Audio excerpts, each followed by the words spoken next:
자, 이제 본격적으로 들어가서 1. 성경 속 깨달음. 이런 성경의 창세기 1장 1절이 이게 깨달음 직전의 상태를 이야기하고 있다는 것은 경험해 본 사람은 누구나 알아요. 보자마자 이게 그 상태다는 걸 알아요. 예. 누구한테 물을 필요도 없어요. 이거는 뭐 시간적으로 옛날에 태초에 뭐 그걸 언급하는 게 아니고 영으로 사람이 거듭나기 직전에 영혼의 죽은 상태, 영혼이 죽은 상태, 즉 에고가 죽은 상태예요. 자아가 죽은 상태고 아직 참자로서는 태어나지 않은 상태를 지금 묘사하고 있는 겁니다. 자, 이 상태에 대해서 이제 성경은 뭐라고 이야기했냐면은 봅시다. 한 처음에 하느님께서 하늘과 땅을 창조하셨다. 땅은 아직 꼴을 갖추지 못하고 비어 있었는데 어둠이 10년을 덮고 하느님의 영이 그 물 위를 감돌고 있었다. 예. 이 체험이 뭐냐 하면요.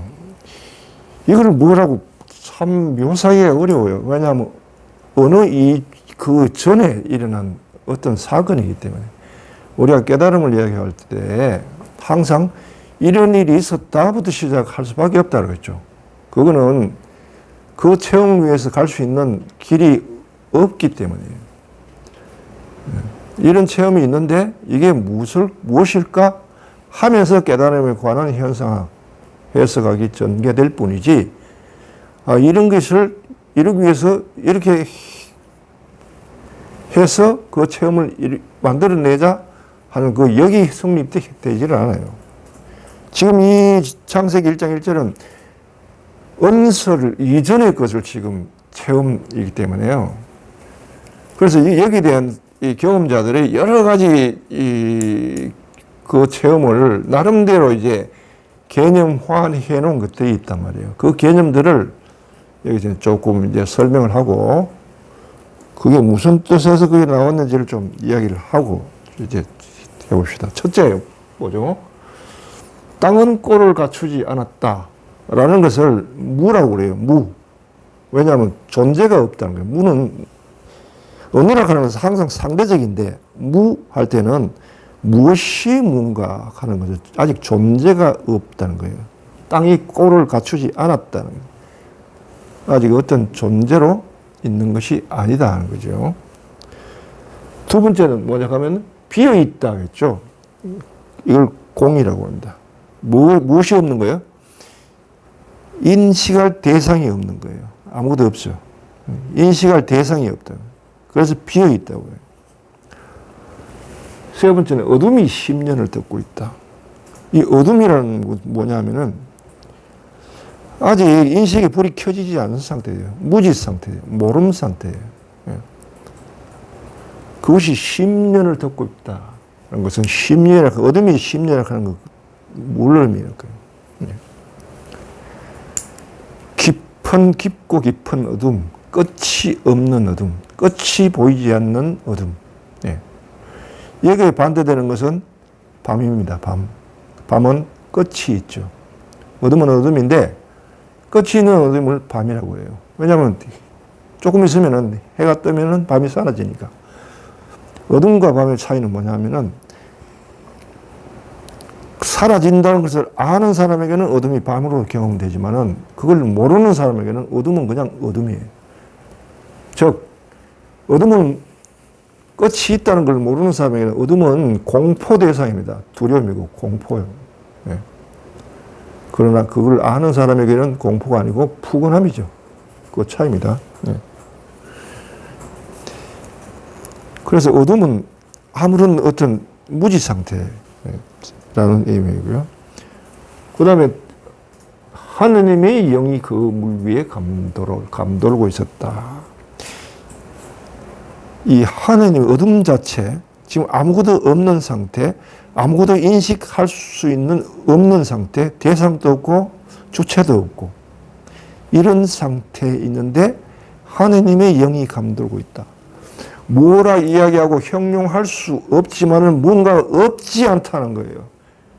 뭐가 있는데 그 대상이 하느님의 영이 감돌고 있다는 것은 한편으로 희망이지만 한편으로는 공포입니다. 두려움이요. 신을 이게 완전히 발가벗은 상태에서 마주하고 있는 거랑 똑같아요. 예. 이게 창세기 1장 1절 상태입니다. 심리 상태입니다. 여기에 들어간 사람의 심리 상태인데 여기서는요. 그러니까 아무것도 없고 존재하는 게 아무것도 없고 텅 비어 있고 무한하고 어둡고 두렵고 그러면 그 안에 들어간 사람은 어떡할까요? 도망치고 싶죠. 밖으로. 거기서 벗어나고 싶죠. 문제는 도망치고 벗어나고 싶어도 벗어날 수가 없다는 겁니다. 이미 거기 들어간 사람은요. 벗어날 수가 없는 상태. 그래서 이걸 에고, 두려워하는 건 주체는 누구예요? 에고. 자아입니다. 자아의 무덤이라는 거예요. 벗어날 수가 없다. 반면에 에고가 죽고 영으로서 영적 존재, 참자가 잉태되죠. 그래서 이거를 거룩한 태라고 합니다. 거룩한 태. 그 안에 영적 인간이 잉태되는 태. 한편으로는 무덤이고요. 한편은 엄마의 자궁입니다. 네, 그렇게 비교할 수 있고요. 그럼 이건 아직 시간이 나오지 않은 상태이기 때문에 이건 절대로 하는 절대. 절대적 영역이고요. 시간 전이기 때문에. 그 다음 시 공간을 초월해 있죠. 초월된 상태입니다. 자, 이렇게 우리가 보면은 무, 공, 어둠, 공포, 죽음, 자궁, 절대, 초월, 이게 다 지금 이 상태를 지금 이야기하고 있는 개념들이라는 걸 알아들어야 됩니다. 결국 같은 하나의 상태에 대한 체험자가 무엇에 대해 어떤 상대적으로 무엇에 대해서 체험했느냐 이에 따라서 언어가 얘기된단 말이에요. 무 할 때는 존재가 없음을 경험했기 때문에 무라고요. 대상이 없이 텅 비어 있는 걸 보고는 공을 경험하고는 아무 보이는 대상이 없구나 하면서 공이라고 얘기하고 주로 그렇게 얘기합니다. 여기서 벗어날 수 없는 상태이기 때문에 무덤이고요. 그 다음 이것이 하나의 새로운 탄생이기 때문에 자궁이기도 하고요. 그리고 이거는 없음이 아니라 실제로는 하나님의 현존, 어둠 자체가 하나님의 현존이에요. 다만 하나님에 대해서 무지하기 때문에 어둠을 경험돼요. 그러니까 그 하나님과 경험자 사이에 아무것도 없는 거예요. 거의 맞대놓고 지금 있는 거예요. 예. 완전히 발가벗고 하나님 앞에 서 있는 인간이 견딜 수가 없습니다. 이게 공포스러워요.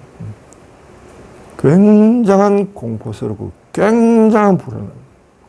그 다음 여기 이제 불교에서 보면 여기 무명행이라는데 이 상태가 무명이고요. 여기서 인간의 심리가 행, 벗어나고 싶어요. 벗어나고 싶은데 벗어나는 것이 식입니다. 식은 자아의식을 가지면서 나는 누구이다로 벗어나는데 이게 벗어날 수 없는 상태가 되면 어떻게 될까요? 이렇게 돌아가서 무명행식에서 이걸 유전연기, 노사에서 다시 돌아오는 것을 환멸연기라고 하는데 환멸연기로 해서 노사에서 어떤 참회가 이루어져야 돼요. 참회. 참회라고 하는 것은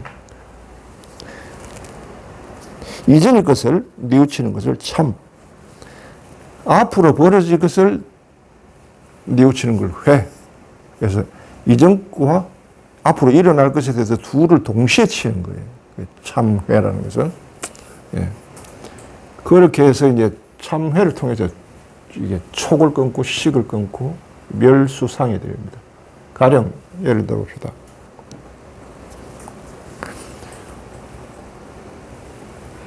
담배를 피운 사람이 있다면, 어릴 때 몰랐는데 무명행식 이럴 때는 모를 때 담배 피우는 게, 아버지가 담배 피우는 게 굉장히 멋있어 보이고, 또 조금 자라서는 선배들이 형이 담배 피우는 거 보니까 굉장히 어른스럽고 부러웠단 말이에요. 그래서 자기가 더 이제 졸업하면은, 고등학교 졸업하면 이제 담배 피워야지 하고 이제 피우기 시작했어요. 예? 아버지, 엄마 보면, 형들 보면서 식이 생기고, 그 다음 본인이 이제 담배를 피우게 되면서 이제 명색, 담배에 대해서 이제 니코틴이 이제 찌들죠. 자, 그렇게 이제 하다가 이제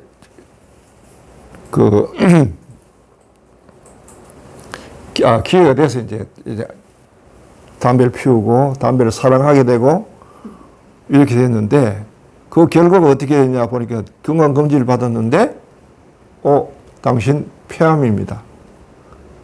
라고 그러면서 의사가 담배 피우시죠? 끊으시죠? 라고 권유를 들었다 합시다. 이게 생노사란 말이에요. 노사가 의사의 판단이에요. 그러면 그 정도 충격을 받았으면 사람이 어떻게 했어요? 담배를, 가자마자 집에 있던 담배를 쓰레기통에 잡아 넣죠?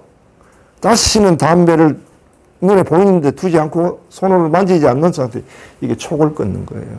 환멸령에서 두 가지 끊는데, 촉을 끊는, 외부와의 관계를 단절하는 걸 촉을 끊어버리는 거고요. 또 식은 뭐냐 하면 끊어놨는데, 그 다음에 속에서는 때가 쓱 되니까 밥 먹고 난데 담배가 땡긴단 말이에요. 이게 습관에서 오는 거예요. 예. 뭔가 한 군데 몰입하고 집중했다가 돌아서는데 담배가 땡긴다. 이 습관에서 이게 식이란 말이에요. 이걸 잘라버려요. 생각이 일어나는 걸 잘라. 담배에 대한 생각이 돌아가는 걸 잘라버려야 돼. 그 의식을. 그렇게 하면 이제 여기에 들어와요. 이게 멸수상인 이유는, 멸수상이라는 수상은 뭐냐 하면 이게 두 개를 잘라버렸다는 거예요. 감각과 생각을 잘라버렸다고. 그러니까 담배에 대한 생각이 일어나지 않는 거예요. 상태. 이속으로 벗어나지 않는 상태를, 완전히 벗어나지 않는 상태. 그런데 자 봅시다. 담배를 피웠는데 감기에 걸렸다면 의사한테 갔더니 감기입니다. 목이 아프시죠? 담배 좀 끊으시죠? 라고 권유를 들었다 합시다. 그럼 이 사람한테 참회가 일어나나요? 안 일어나죠. 적어도 폐암입니다 할 때, 내가 왜 담배를 피웠던가 다시는, 대증난다. 경상놈으로 대증난다. 아유, 싫다. 아주 싫은 거죠. 그지? 그렇게 돼야 그다음을, 그놈을 그냥 끊으면 욕구가 일어날 거 아닙니까? 그것 때문에 이게 끊기는데, 감기입니다. 가지고는, 에이, 뭐, 조금 참으면 되지, 뭐. 라고 돌아와가지고 나와서 콜록콜록 하면서도 또 담배 꺼집어서 피운단 말이에요. 지 몸이 아프다는 걸 알면서도 끊을 수가 없어요, 이게. 예. 이게 목은 아파서 콜록콜록 하는데, 이 담배에 대한 유혹을 뿌리치지 못하는. 본인이 싫은데 어떤 힘에 의해서 계속 담배를 피우게 되는 상태. 이걸 죄라 그러는 거예요, 죄. 죄는 이것저것 짓는 것도 죄지만은 근본적으로 죄라는 것은 내가 하기 싫은데 할 수 없고 거기에 지배당하는 어떤 힘, 내 안에 있는 거. 예? 그거를 물리칠 수 없어서 그게 질질 끌려다니고 노예화시키는 힘, 그걸 죄라고 합니다. 죄.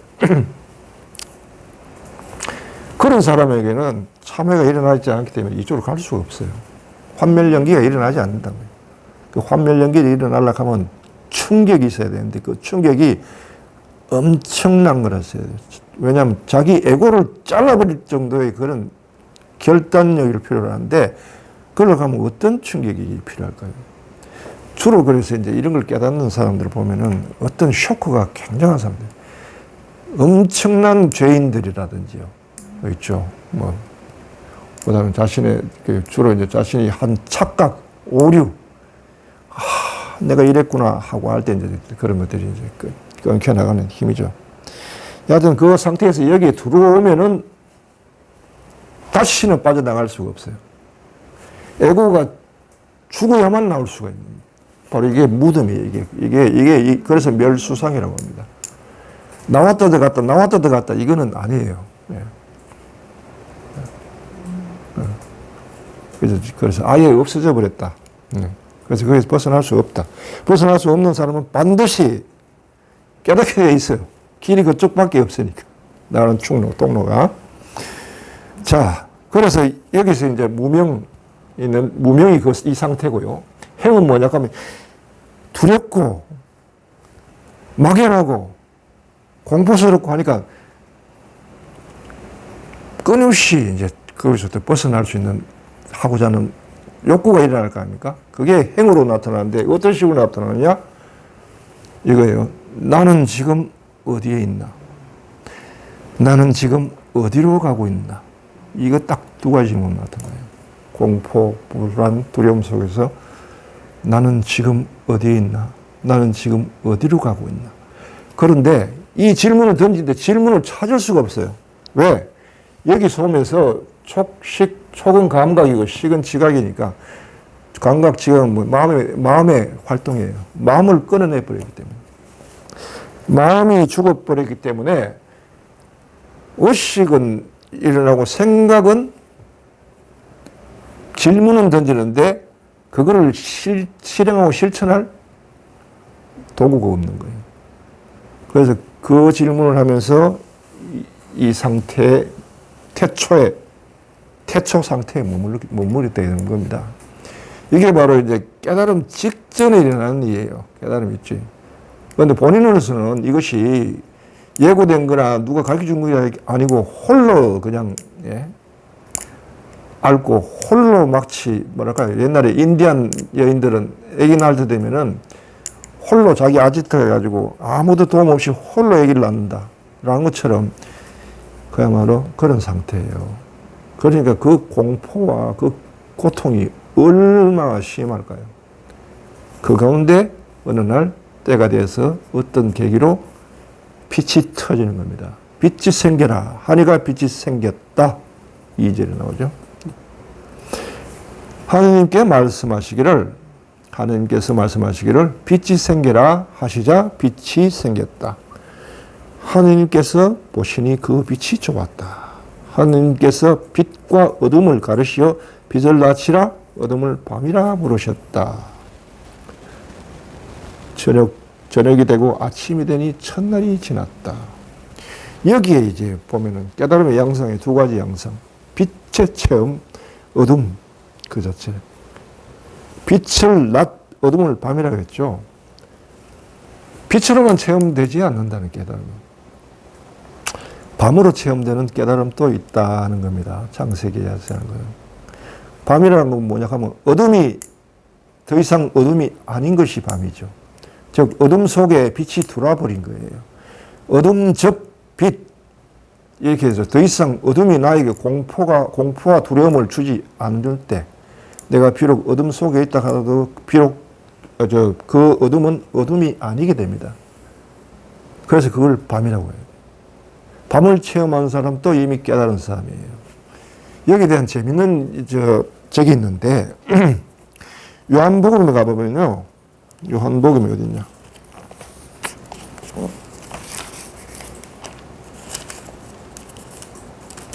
요한복음 14장에 보면 밤으로서의 깨달음에 대한 이야기가 나와요. 예수님께서 이렇게 얘기합니다. 나는 길이요 진리요 생명이다. 나를 통하지 않고는 아무도 아버지께 갈 수 없다.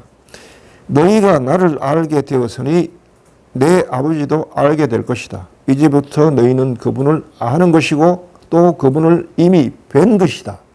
라고 이야기했더니 필립보가 예수님께 주님 저희에게 아버지를 뵙게 해주십시오. 라고 하는 거예요.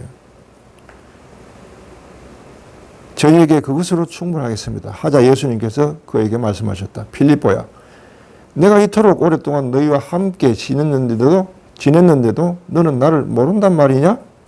나를 본 사람은 곧 아버지를 뵌 것이다. 빛이 낮으로 체험될 수도 있고요. 빛이 밤 속에서 체험될 수도 있는 거예요. 같은 빛인데 빛이 대낮처럼 체험될 때 그건 아버지 체험이고요. 빛이 어둠 속에 있는데 어둠이 더 이상 아니고 어둠이 밤으로 경험될 때 이미 어둠 안에 빛이 들어와 있다는 거예요. 그게. 이게 바로 아들의 체험이에요. 예. 아버지의 체험과 아들의 체험의 양상이 다릅니다. 그리고 여기에 대해서 또 이런 이야기가 있습니다. 요한복음 17장 3절. 영원한 생명은 홀로 참 하느님이신 아버지를 알고 아버지께서 보내신 예수 그리스도를 아는 것입니다. 바로 이것이. 아버지를 아는 것, 또 그분이 보내신 예수 그리스도를 아는 것. 두 개의 신비가 있단 말이에요. 이게 바로 낮의 신비고 하나는 밤의 신비입니다. 두 빛이 있는데 하나는 완전히 빛을 없애버리는 깨달음이 있고요. 또 하나는 어둠인데 이미 어둠이 밤으로 변화되어버린 체험이 있어요. 그러니까 제자들은 예수님과 함께 있을 때는 더 이상 어둠 속에 있지 않고 이미 밤에 있었던 거죠. 그러니까 예수님이 그렇게 얘기하신 거예요. 너는 나와 그토록 오래 있으면서 아직도 아버지를 찾느냐? 나를 봤으면 이미 아버지를 본 것이다. 라는 것은 어둠 속에 있는 빛이라는 겁니다. 이게 굉장히 중요해요. 사실은. 나는 빛을 낮으로 체험했고요. 체험하고 난 뒤에 이전에 있었던 그 어둠이 밤으로 변화되어 버렸어요. 그런 체험을 했는데 빛을 낮만 가지고 이야기를 자주 해서는 안 되겠다는 것을 이제 최근에 이제 많이 알게 됐는데, 왜냐하면 내 제자들 가운데는 어둠을 밤으로, 깨달음을 밤으로 체험하는 사람들이 여럿 있었기 때문에 비로소 이 양상이 이렇게 다르구나. 특히 남자가 깨닫는 방법과 여자가 깨닫는 양상이 다르다. 예. 근데 이제까지 쭉 깨달음에 대한 이야기가 남성 중심의 이야기가 됐지 여성 중심의 이야기가 된 적이 없다. 여자들은 주로 보니까 깨달음을 밤의 체험으로 하는 것 같아요. 나도 남자이기 때문에 조심스럽게 이야기합니다. 그러나 이게 양상은 두 가지에 대해서는 이야기가 돼야 될 것 같고요. 예. 그렇습니다. 그래서 창세기 1장 1절에 나온 것이 깨달음의 체험이라는 거예요. 이걸 자꾸 태초에 물질이 만들어진 태초로 돌아가서 진화론적으로 자꾸 이야기하는 것은 터무니없는 이야기입니다. 이거는 깨달음과 연관돼서 영으로 거듭나는 그 일과 관련돼서만 비로소 참 뜻이 드러나는 것입니다. 여기까지 하겠습니다.